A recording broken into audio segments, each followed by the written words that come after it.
But basically, it was all written by men with daddy issues. Has the Bible been translated and retranslated so many times that we don't know what it originally said? Of course not. We still can go back up that line and see a manuscript from the 2nd century or 3rd or 4th.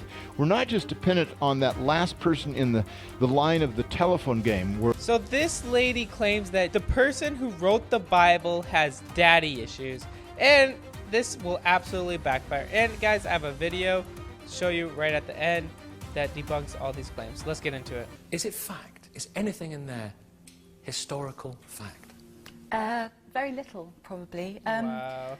I think one important thing to bear in mind is that ancient writers had a very different understanding of what fact or fiction was from us today. It wasn't written to be a factual account of the past. I don't think that's the way in which these biblical writers understood the past. But as a historian of the Bible, I think there's very little that's factual. King David? So she's a historian. Moses? No.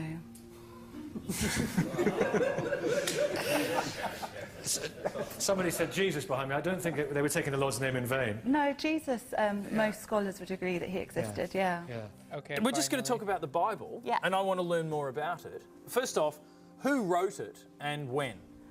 Some people think that Moses wrote it, which he didn't, because Moses didn't exist. So then you have to think, well, who did write it?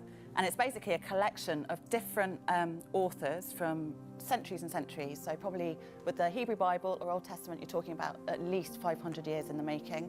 With the New Testament, you're talking about probably 150 to 200 years in the making. But basically, it was all written by men with daddy issues. Wow. That's insane. Okay, you have no proof that Moses didn't exist or did exist. And she's right, obviously, that over 40 people probably wrote the Bible, and it did take a couple hundred years for it to be written. But that doesn't negate the fact that some of it is historical. Some of it's not meant to be historical as well. So here's the thing. There are people right now writing complaint letters just on the first answer to the first question. Right, so I'm wondering, why is taking a historical approach to the Bible so controversial? It's controversial because when you do take a historical approach, so look at the archaeological evidence for sort of events or people described in the Bible, it's very hard to find corroborating evidence to support the biblical claims about the past. So once you start saying, did this actually happen or not? So was Jonah swallowed by a big fish? Obviously, no, he wasn't swallowed by a big fish. Was there an exodus from Egypt? No, there wasn't an exodus. So once you start doing that, then you have to start doubting the credibility. Okay, that's not necessarily true. We've seen plenty of things to show that there was a people group who was possibly in Egypt during that time period who would have left. The other claims that the Bible makes, and that's why people get annoyed, because for some reason, people like to think that the Bible's true. Right. No, people like Pete's like to think that the Bible really is true. Yeah. So a hodgepodge of writings by different writers, scribes at different times with different agendas. Absolutely, and a hodgepodge is like not doing it a great service. I mean, it's a very sophisticated collection of ancient literature. I mean, it's fantastic stuff. It really is. Lots of different genres, lots of different sorts of traditions that are being adopted and adapted and then readapted by successive writers. These were very creative people that were producing these texts. It's brilliant stuff. But the sum of it, was it put together somewhat arbitrarily? That's the point I mean by hodgepodge over the years, for a purpose. I mean, the books that are there, why those books? Why not other books? Very few of the biblical books were written to be included in a Bible. Yeah. That's quite a late idea, late from my perspective as a historian. Yeah, so they weren't necessarily written to be included in a Bible.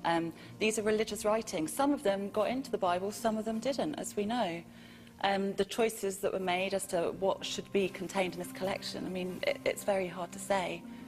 Some things were obviously more appropriate, the collectors felt, than others. We'll get back. The first thing, one of the first... The problem is when she says all these things and that they're not historically reliable or credible, then they go into, oh, it's just a bunch of posh, posh, posh, pish posh. It's just translation of translation of translation of translation, and it can't be easily proven. That's why Wesley Huff was so important. Said was Moses wasn't real. Yeah. Right, now we've just had Pesach, the celebration of freedom of the Jews. Yeah. Led by Moses to freedom. Yeah. And you're saying he wasn't real. No, he probably wasn't. So there's a lot about him that's really interesting. So in his tradition, the traditions that are told about him, so Moses is an Egyptian name. The Hebrew Bible writers kind of say this name is derived from a Hebrew verb, meaning to draw out of the water. So when he was a baby and kind of set into the basket of reeds.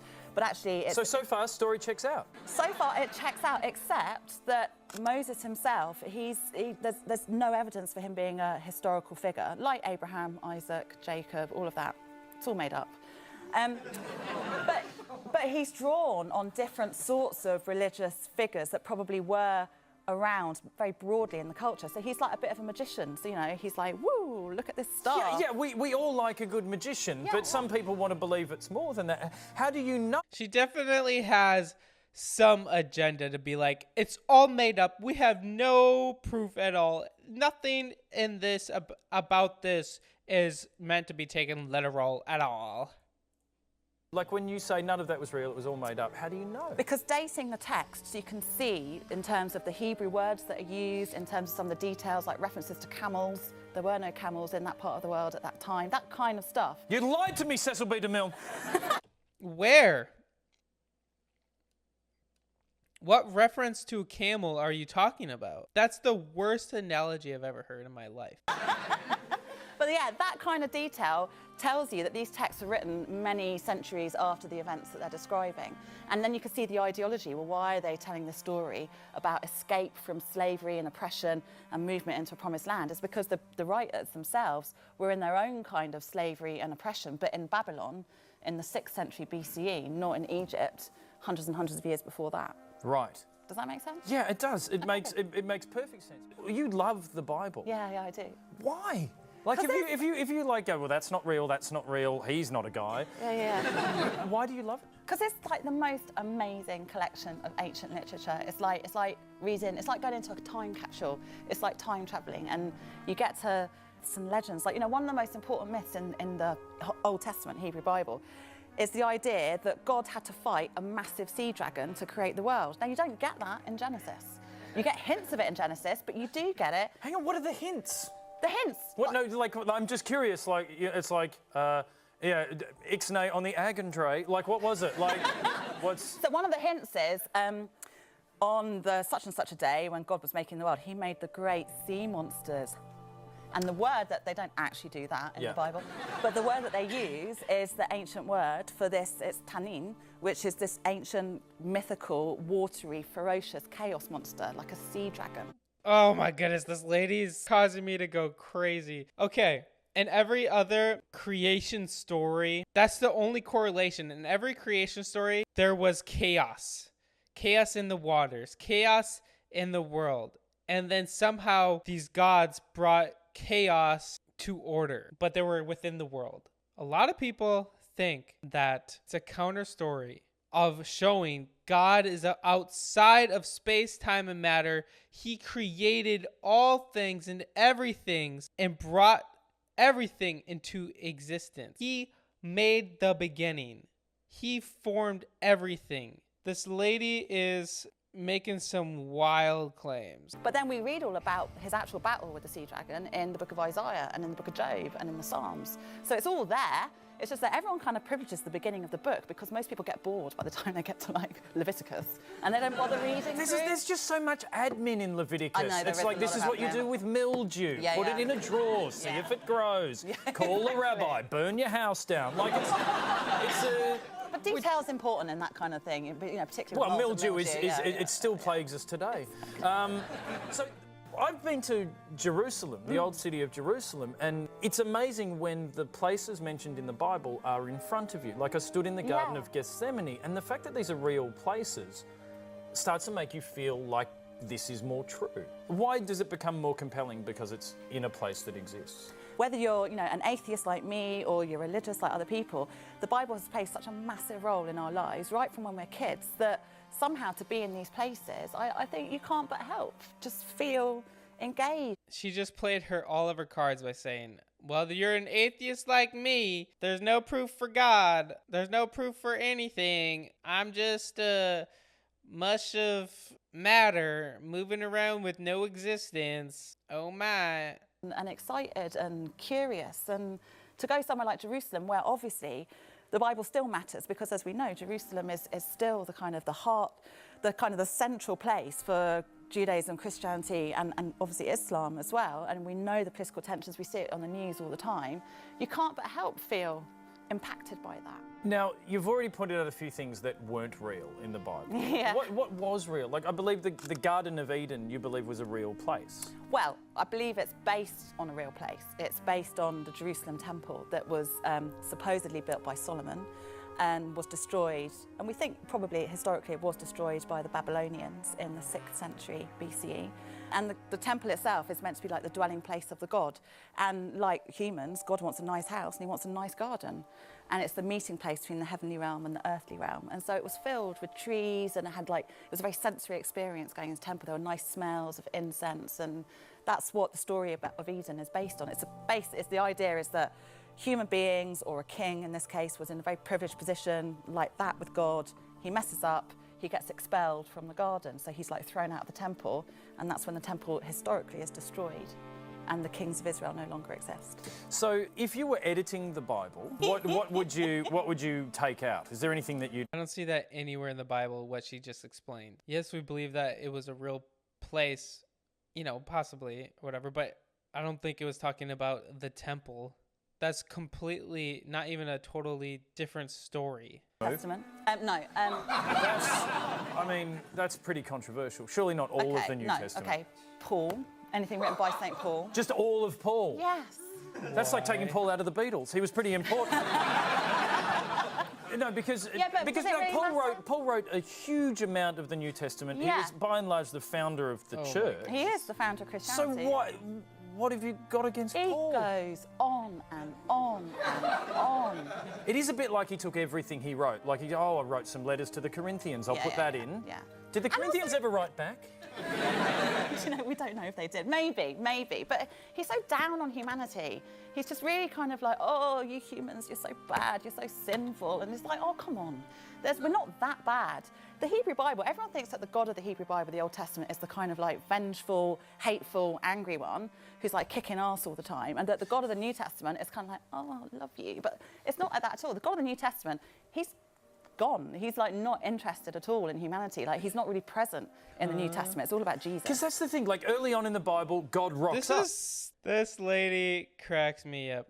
She's like, he's always just saying people are just sinful. Paul is writing to churches in Corinth, in Rome, in Philippi, all these places. He was writing to churches on how to live a godly life. He wasn't even writing to random people. He wasn't writing to people who didn't believe in God. God is literally there, and he goes, hey, Abraham, do this. Moses, here's some 10 Commandments. Exactly. They'll be useful. Yeah. But he's talking directly to people. Yeah. And then it becomes people saying, oh, you just missed him. God was here, and he said this. And then by the end of it, it's like, I know a guy who spoke to a dude who saw... Exactly. Yeah. And to be honest, Paul started off as a Jew, like Jesus. Jesus was a Jew. I think he'd be spinning in his grave if he knew what was really going on in his name now. He was a Jew. He was a very passionate Jewish man. Like John the Baptist was probably sort of Jesus' initial teacher. And like Jesus kind of then used this breakaway movement. It's kind of like, some pop group, like the Beatles, like kind of splitting up and like John going off. He's like, John the Baptist was the teacher of Jesus. John the Baptist says, prepare the way for the Lord. What is he calling him there? It's problematic.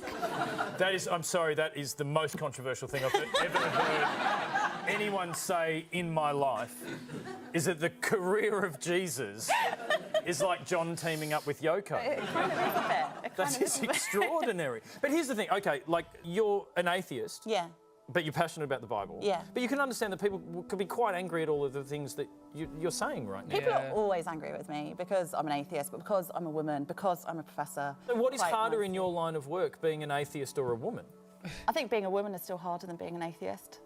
Because I'm an atheist, because people can't say to me, because most people in my field, most academics are Christian or Jewish, so I say to them, I haven't got the same emotional investment in these texts as you do, but nonetheless, I still think these texts are really important. They are the absolute bedrock of Western cultural preferences and values. So it's important, it's responsible, I think, to critique those ideas and say where do they come from and how kind of representative should this be? How important should these texts be? The Bible is a cultural icon, whether we like it or not, whether we believe in it or not. So that's why it's important to study it. But I think I've got one up on most other scholars because I'm not invested in it. It's not going to, I mean, my soul's not going to hell or to heaven because I don't believe in a soul and I don't believe in hell and I don't believe in... Do you ever worry that you might... Okay, then what's the point of anything if you're like, I'm an atheist, there is no heaven, there is no hell. What is the point of even believing in these manuscripts or thinking that they're important or have any purpose at all? Because everything is meaningless if there is no God. People by saying what you think is the factual truth about the Bible? No, because I don't think, I'm not like some kind of Richard Dawkins figure, who's obviously the most famous atheist in the world, probably. Like, he's the John Lennon of atheism. Yeah, you're right, yeah. But he's rude to people. He's unkind to people, I think. And he tells people that they're stupid. I don't think that people that have faith or belief are stupid at all. That's their choice. And I recognise that there are lots of different ways of being in the world. So at the same time, so I try and be polite to people. I'll say what I think. I'll say, yeah, well, I don't think Moses existed. Other scholars would disagree with me. A lot of scholars would agree with me. But I don't want to be rude about it. So I respect other people because I'm a human being and I like people.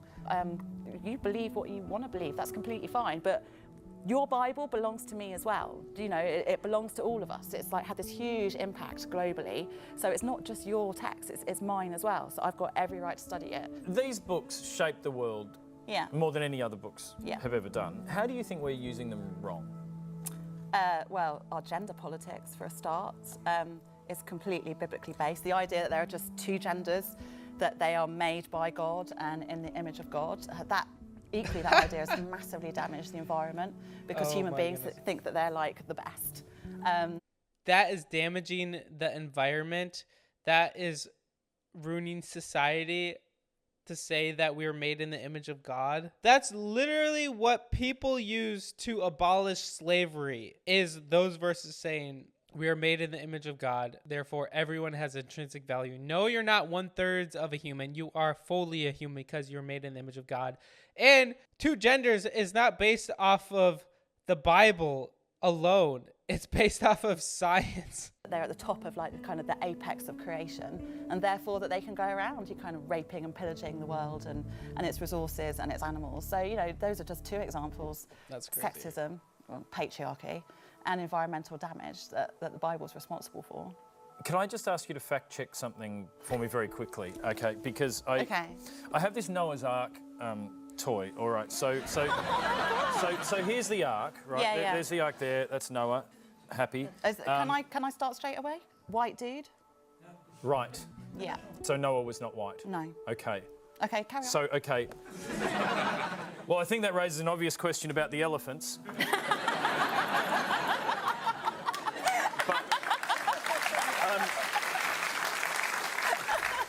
So it's two elephants. There we go, 2 by 2.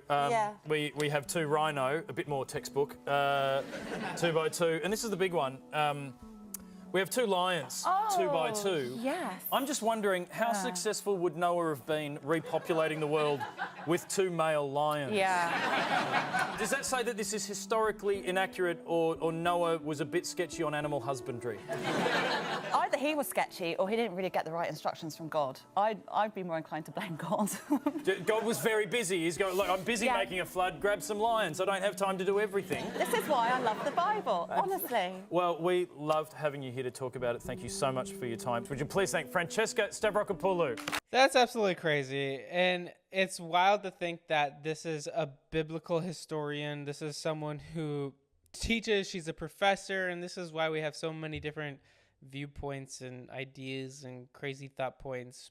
Has the Bible been translated and retranslated so many times that we don't know what it originally said? Of course not. We still can go back up that line and see a manuscript from the 2nd century or 3rd or 4th. We're not just dependent on that last person in the line of the telephone game, where it's a game that's intentionally trying to garble it. We have several lines of transmission.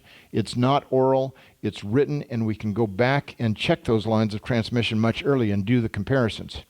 If I were to read out a long statement to all of you that lasted, maybe I read for 5 or 10 minutes, and I asked each one of you to write out exactly what I wrote, I have a good feeling that I'd be able to reconstruct exactly what I said based on what you wrote. I would know which scribes did a better job. Some of you leave out whole sentences. Some of you have nonsense. Some of you have no clue how to spell. Others are very, very painstakingly accurate. You'll miss something, but the scribe next to you will get it. We can reconstruct that from these variants, from these manuscripts. Another way to look at this is in 1611, the King James Bible came out, and the New Testament was essentially based on 8 manuscripts. And of those 8, 3 were really heavily used. 100 years earlier, by the first published Greek New Testament done by a man named Erasmus. 3 manuscripts. The oldest of these was 11th century, and he didn't trust that one very much, because he thought it was more corrupt. He didn't know how old it was. He had no idea how to date it. Now, in 2018, we have 5,500 manuscripts plus, and our oldest go back to the 2nd century. So as time goes on, we're actually getting closer and closer to the original text, not farther away. Matthew 7:15 says, "Be aware of false prophets who come disguised as harmless sheep but are really vicious wolves."